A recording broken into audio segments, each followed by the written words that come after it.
Good morning students. Stay home stay safe. Corona virus जो आजकल इस महामारी का जो माहौल है पूरे भारत में, उस प्रकार से देखा जाए तो बहुत ही बुरे हालात हो रहे हैं। हमें जैसे अपने पूरे शरीर की सफाई रखनी है, उसी प्रकार से कपड़ों की भी रखनी है।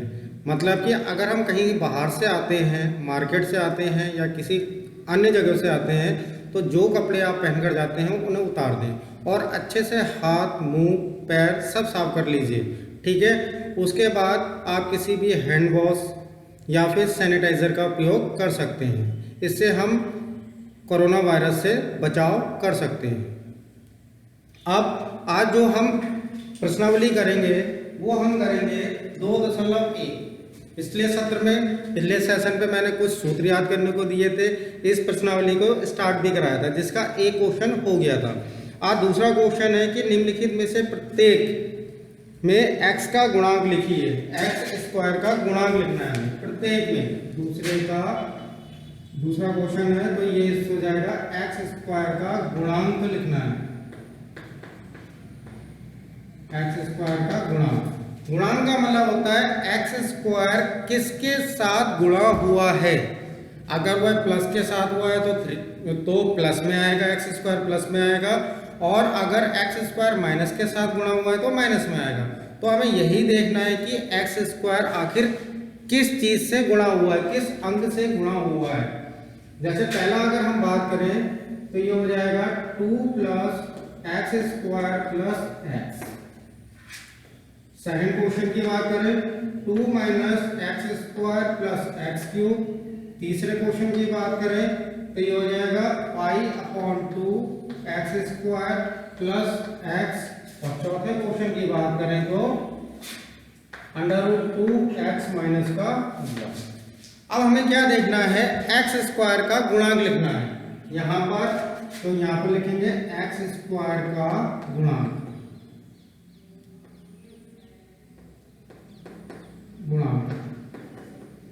एक्स स्क्वायर का गुणांक। अब मैंने क्या बताया कि अगर एक्स स्क्वायर 1 से गुणा हुआ होगा तो एक्स स्क्वायर आएगा, अगर -1 से गुणा हुआ होगा तो माइनस का एक्स स्क्वायर आएगा, 2 से गुणा हुआ होगा तो 2x स्क्वायर आएगा, -2 से गुणा हुआ होगा तो माइनस का 2x स्क्वायर आएगा।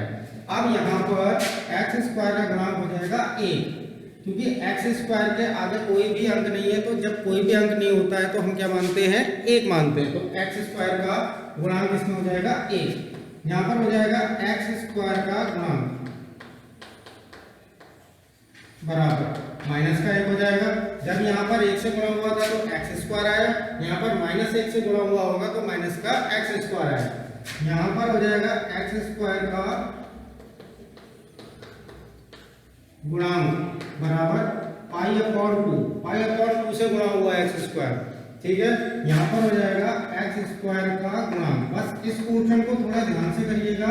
क्यों करिएगा, क्योंकि यहाँ पर एक्स स्क्वायर का कोई पद नहीं दे रखा है। जब यहाँ पर एक्स स्क्वायर का कोई पद नहीं दे रखा है तो उसका गुणांक हो जाएगा 0, क्योंकि एक्स स्क्वायर 0 से गुणा होकर तभी तो 0 हुआ होगा। तो इस प्रकार से 4 क्वेश्चन ये हो गए। कोई भी 4 क्वेश्चन या 5 क्वेश्चन या 6 क्वेश्चन अपनी तरफ से लीजिएगा और उसे करिएगा, तो वहां पर एक्स स्क्वायर का गुणांक देखिएगा। या फिर उदाहरण में से कोई भी एक्स स्क्वायर के 5 या 6 क्वेश्चन उतार लीजिएगा और उसके स्क्वायर से एक्स स्क्वायर का गुणांक अपने आप खुद करिएगा। तीसरा क्वेश्चन है इसमें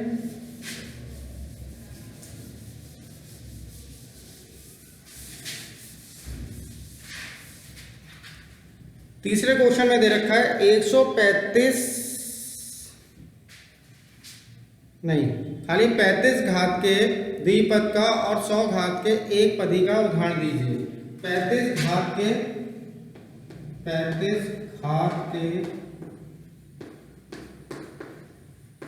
द्विपद और 100 घात के एक पदी। द्विपद का मतलब हो गया जिसमें 2 पद आए। 100 घात के एक पदी का मतलब हो गया जिसमें एक पद आए। तो 35 घात का द्विपद। अब हमने क्या कर दिया, x की घात 35 लिख दिया, y की लिख लो, s की लिख लो, t की लिख लो, a की लिख लो, b की लिख लो, c की लिख लो, किसी की भी लिख लो।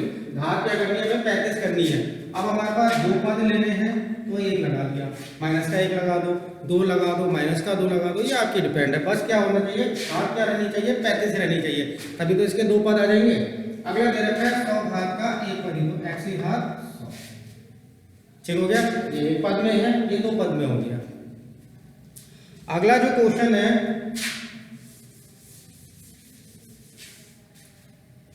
निम्नलिखित बहुपदों में प्रत्येक बहुपद की घात लिखिए, प्रत्येक बहुपद की घात लिखिए।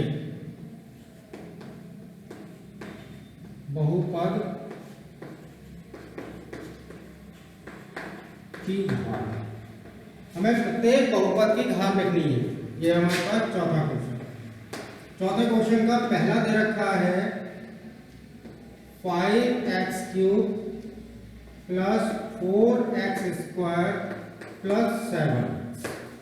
पहला क्वेश्चन दे रखा है, इसमें हमें लिखने बहुपद की घात, तो बहुपद की घात बराबर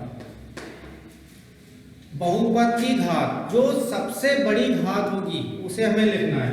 तो यहाँ पर क्या हो जाएगी 3, क्योंकि x की घात 3 है, सबसे बड़ी है, x², उससे छोटी हो जाएगी x और छोटी। दूसरा 4 - y², बहुपद की घात क्या हो जाएगी 2। तीसरा क्वेश्चन है 5t माइनस का √7, तो बहुपद की घात बराबर 1। अब जिसकी घात कुछ नहीं दे रखी है, t के ऊपर कुछ नहीं दे रखा है, t के ऊपर कुछ नहीं दे रखा है, तो उसका मान 1 हो जाएगा। और लास्ट क्वेश्चन है 3, ठीक है। आप 3 तो दे दिया उसने, एक पद ही है, ये एक पद में है, मगर यहाँ पर कोई चर नहीं है, तो बहुपद की घात बराबर क्या हो जाएगा 0, क्योंकि चर नहीं है, चर नहीं है तो उसकी घात भी नहीं होगी। इस प्रकार से हम इस क्वेश्चन को कर लिया, और यही कहूँगा कि इन क्वेश्चनों के कई उदाहरण आप कई सवाल कर सकते हैं उदाहरण में से लेकर। तो इस प्रकार से आप करिएगा कि भाई सीधी सी बात है कि हमें क्या करना है कि रिवीजन करना है, कोर्स के साथ साथ क्या करना है, रिवीजन करना है। तो जैसे 4 क्वेश्चन यहाँ मैंने करा दिए, आप 4 क्वेश्चन या 5 क्वेश्चन उदाहरण में से लीजिए, उसमें बहुपद की घात छाटिए और उसे हल कर लीजिए, तो उधर आपका फेयर वर्क हो जाएगा। आप उदाहरण में से करते हैं तो वो आपका क्या हो जाएगा, रिवीजन हो जाएगा। तो इस प्रकार से आप कोर्स के साथ साथ अपना रिवीजन भी करते हुए चलें। अगला क्वेश्चन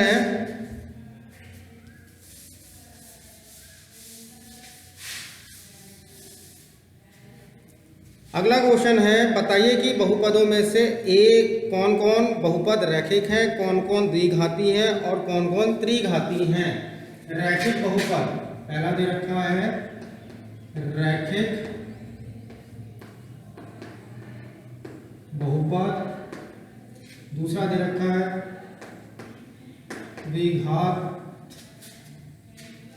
द्विघाती बहुपद,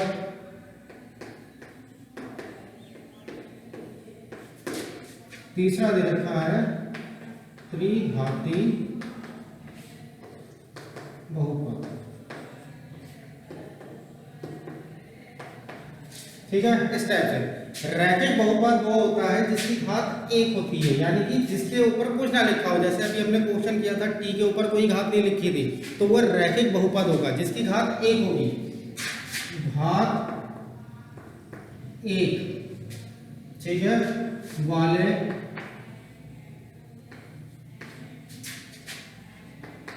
बहुपद को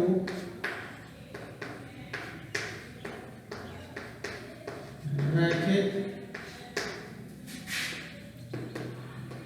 बहुपद कहते हैं।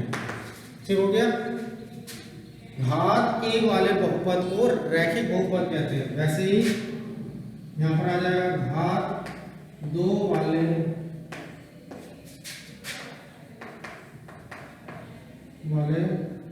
बहुपद को द्विघाती बहुपद कहते हैं। वैसे घात 3 वाले बहुपद को त्रिघाती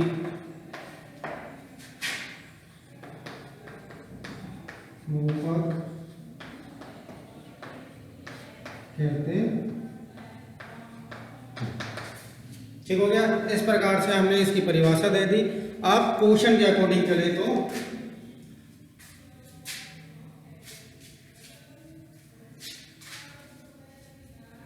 ये परिभाषा लिख लीजिएगा अपनी फेयर कॉपी पर ताकि याद रह जाए और क्वेश्चन इसके समझ में आ जाए कि हाँ भाई किसे हम रैखिक बहुपद कहेंगे, किसे हम द्विघाती बहुपद कहेंगे, किसे हम त्रिघाती बहुपद कहेंगे। तो ये हो गया 5वां क्वेश्चन। पहला दे रखा है एक्स स्क्वायर प्लस एक्स, तो ये क्या हो जाएगा द्विघाती एक्स स्क्वायर प्लस एक्स। ठीक हो गया, क्योंकि घात क्या है 2 है। दूसरा हो जाएगा एक्स माइनस एक्स की घात 3, ये त्रिघाती हो जाएगा क्योंकि घात क्या है 3 है। अगला दे रखा है y plus y square plus 4, तो y plus y square plus 4 तो द्विघाती हो गया। अगला दे रखा है 1 प्लस एक्स, एक्स की घात कोई नहीं दे रखी, यानी कि एक्स की घात क्या होगी 1 होगी, तो क्या कहना जाएगा रैखिक एक्स प्लस 1। उस प्रकार से 3t सेम। अगला t square sorry r square, अगला है 7 प्लस 7x3, तो ये हो गया त्रिघाती। ठीक हो गया। इस प्रकार से आपने इसे बांट दिया रैखिक बहुपद में, द्विघाती बहुपद में, त्रिघाती बहुपद में। ठीक है, जिसकी घात 3 वो त्रिघाती, जिसकी घात 2 वो द्विघाती, और जिसकी कोई भी घात नहीं मतलब कि घात 1 होगी तो वो क्या कहलाएगा आपका रैखिक बहुपद कहलाएगा, जिसकी घात 1 होगी या मेंशन नहीं होगी। अब कभी कभी क्या होता है कि जैसे हमारे पास 3 दिया है, अब घात इसकी भी नहीं दे रखी है, घात 3 की भी नहीं दी है, ये 3 दे रखा है इसकी भी नहीं दी है, मगर इसके साथ कोई चर नहीं है, चर नहीं है,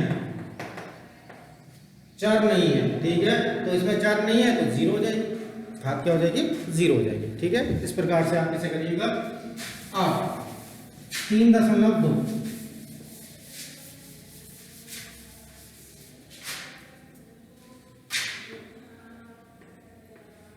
3.2 3.2 में पहला दे रखा है निम्नलिखित पर बहुपद 5x माइनस का 4x स्क्वायर प्लस 3 के मान ज्ञात कीजिए। बहुपद दे रखा है पहला, मगर जो बहुपद दिया है वो सभी के लिए दिया है। बहुपद क्या दे रखा है 5x माइनस का 4x स्क्वायर प्लस का 3, ये बहुपद दे रखा, और ये बहुपद जो पहले के तीनों पार्ट है वो सभी के लिए है। ठीक है, पहला क्वेश्चन है x बराबर 0। ठीक है, x बराबर 0, अब हमें मान निकालना है, तो बहुपद हमें दे रखा है, बहुपद 5x माइनस का 4x स्क्वायर प्लस 3। अब x बराबर क्या दे रखा है 0, तो 5 इंटू 0 माइनस का 4 इंटू 0 की घात 2 प्लस 3, मतलब जहाँ जहाँ पर x आएगा वहाँ पर x बराबर क्या रख देंगे 0 रख देंगे। अगले क्वेश्चन में दे रखा है x बराबर माइनस का 1, जहाँ जहाँ x आया वहाँ -1 रख देंगे। फिर उसके बाद 2 दे रखा है, तो जहाँ जहाँ x आएगा वहाँ क्या रख देंगे 2 रख देंगे। ठीक हो गया, तो पहले 0 रखा तो ये 0 हो गया, माइनस का 0 प्लस का 3, आंसर क्या आ जाएगा 3। समझ में आ गया। अगली बार क्या रखेंगे माइनस का 1, एक और करके दिखा दे रहा हूँ, x बराबर माइनस का 1, बहुपद यही है, बहुपद 5x माइनस का 4x स्क्वायर प्लस का 3। अब क्या करना है x बराबर माइनस का 1 दे रखा है, तो x की जगह क्या रखोगे, माइनस का 1, -4 -1 का होल स्क्वायर प्लस 3। फिर हो गया, ये हो जाएगा माइनस का 5, 5 एकम 5 और माइनस को आई जाएगा माइनस। अब ये दे रखा है -1 का होल स्क्वायर, होल स्क्वायर का मतलब हो गया, स्क्वायर का मतलब हो गया उसे 2 बार गुणा करना है इस टाइप से, माइनस का 1 इंटू माइनस का 1, माइनस माइनस प्लस हो गया और 1 आ गया। यानी कि अब -1 की घात अगर 2 होगी और उसका स्क्वायर कर देंगे, मतलब 2 बार गुणा कर देंगे, तो वो किस में आ जाएगा, प्लस में आ जाएगा, +3। ये हो गया माइनस का 5 माइनस का 4 प्लस का 3, ठीक हो गया। अब माइनस का 5 और माइनस का 4 मिलकर क्या हो गया, माइनस का 9, तो ये हो जाएगा बराबर माइनस का 9 प्लस का 3, माइनस का 9 प्लस का 3, और माइनस प्लस माइनस हो जाएगा तो माइनस का 6, ठीक है।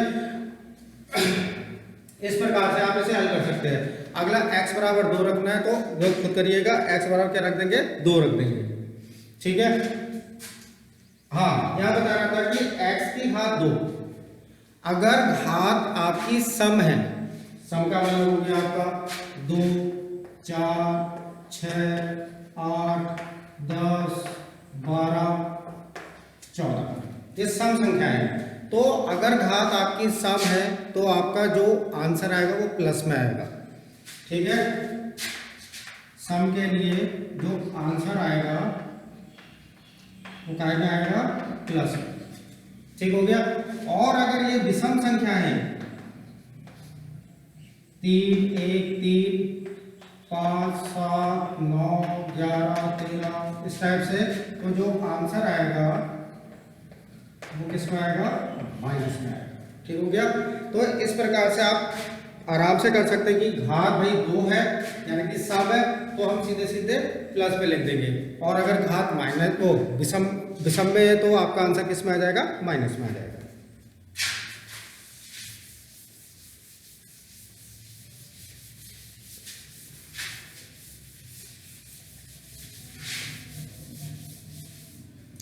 अगला क्वेश्चन है दूसरा दे रखा है आपका पी वाई बराबर वाई स्क्वायर माइनस का वाई प्लस का वाई, ये आपका बहुपद दे रखा है दूसरे का पहला।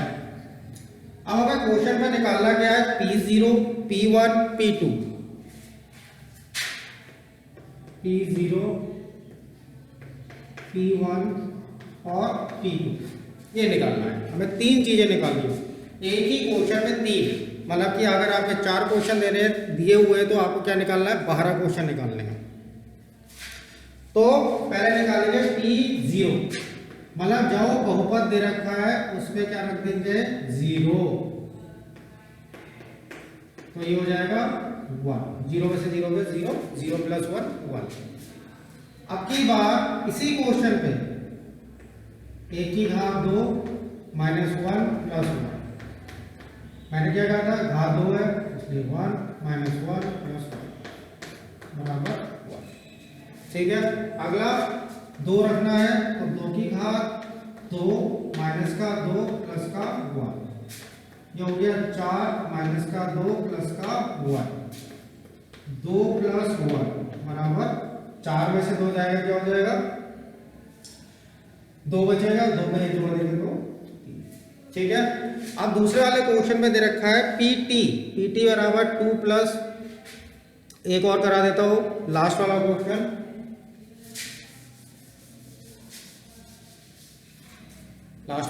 एक और करा दे रहा हूं, तो ये चौथा हो जाएगा दूसरे का चौथा, Px equal to x minus 1 x plus 1, बात वही है, हमें तीनों चीजें निकालनी है, P0 P1